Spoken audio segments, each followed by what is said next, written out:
His prison was from 6 to 8 feet square, built entirely of stone, sides, roof, and floor, and entered through 2 iron doors, excluding both light and fresh air, and entirely without accommodation of any description for warming and ventilating. Thus, in utter darkness, encased on every side by walls of frost, his garments constantly more or less wet, with only wet straw to lie upon and a sheet of ice for his covering, has this most dreadfully abused man existed. These words describe the living conditions of a man by the name of Abram Simmons, a man who was forced to endure prison-like existence due to his affliction of mental illness. The words come from an article called The Tenacity of Life, written by Dorothy Dix.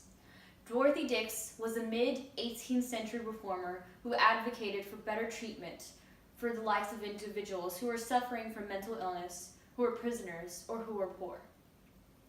She is someone I admire because she showed a beacon of light for these individuals. This is her story. She was born in 1802 in Hampton, Maine. She suffered her own trials and tribulations at the hands of her alcoholic and abusive father. At the age of 12, she fled his home to live with her grandmother in Boston, Massachusetts, where, when she was 14, she became a teacher. By the age of 19 years old, in 1821, she had opened up her own school for young women in her grandma's home. During this time, she would work tirelessly, teaching during the day and writing well into the evening. She would write her first textbook in 1824, which was for students and was about science. During her lifetime, she would write 5 books. And this textbook that she wrote regarding science would be published 60 times, which was a lot for this time period, and also for a woman. In 1827, she came down with tuberculosis. Doctors advised that she stop teaching and focus on her health, and she did. In 1831, she became well enough to teach again, and did so for the next 5 years, until 1836, when she was once again afflicted with illness. This time, the doctors advised her to avoid the New England winter, so she left to go stay with friends in Liverpool, England. It was in England that she would become familiar with the works of 2 reformers who would change her life. Philip Pinel, a French doctor who advocated for prison reform, and William Tuke, who opened the first sanctuary for the mentally afflicted in England. She was so inspired by their work that when she did return to the States, she began to set her eyes and goals on what would become her life's work. In 1837, she returned to Boston, Massachusetts at the death of her grandmother. It was here that she inherited a part of her grandmother's estate and was able to quit teaching to become a full-time reformer. In 1841, she visited a women's prison and asked to see where the women who were mentally insane were kept. They were kept in a cavern of the prison in dark and filthy conditions. Some had no clothing and were still forced to sleep on stone floors. She was so appalled by this situation that she asked her friends what she should do, and they advised her to seek counsel with the 3 horsemen of reform. That is Horace Mann, an educator, Charles Sumner, an abolitionist, and Samuel Howell, the head of the Perkins Institute for the Blind.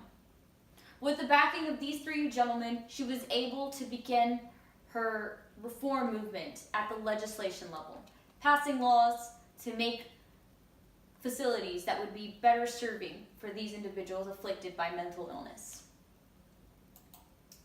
She began rewriting memorials to the legislation of Massachusetts. This was the first one, published in 1843.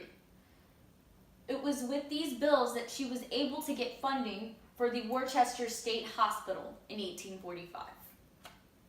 By the end of that year, she had traveled approximately 10,000 miles, visited 18 state penitentiaries, 300 county jails, and over 500 poorhouses.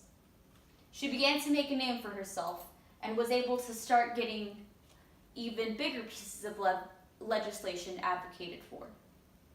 She began work on the bill for the benefit of the indigent insane.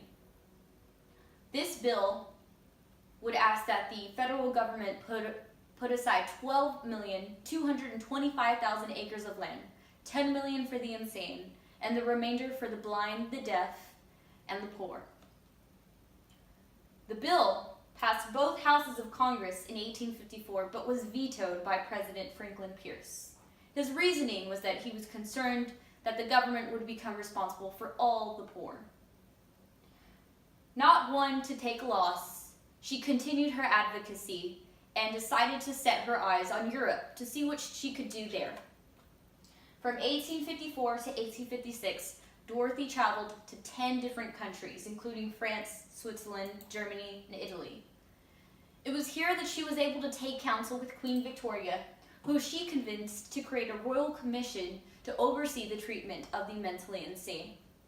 Additionally, she was able to seek counsel with Pope Pius IX, who in the wake of her visit decided to create an asylum for these individuals.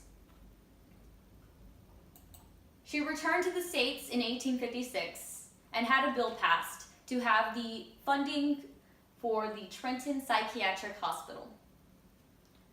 It was this hospital where she would spend the remaining days of her life. In 1861, at the outburst of the Civil War, she was appointed the superintendent of Army nurses for the Union Army. She trained the nurses vigorously and handpicked them. She even trained the likes of Louisa May Alcott. At the end of the war, she received 2 national flags as a reward for her efforts. Over a 40-year period, Dix had successfully persuaded the U.S. government to create 32 psychiatric hospitals. She made a difference in the lives of the people who no one cared for anymore. The people who couldn't care for themselves anymore because they didn't have the sanity to. I admire her because she showed a true tenacity of life.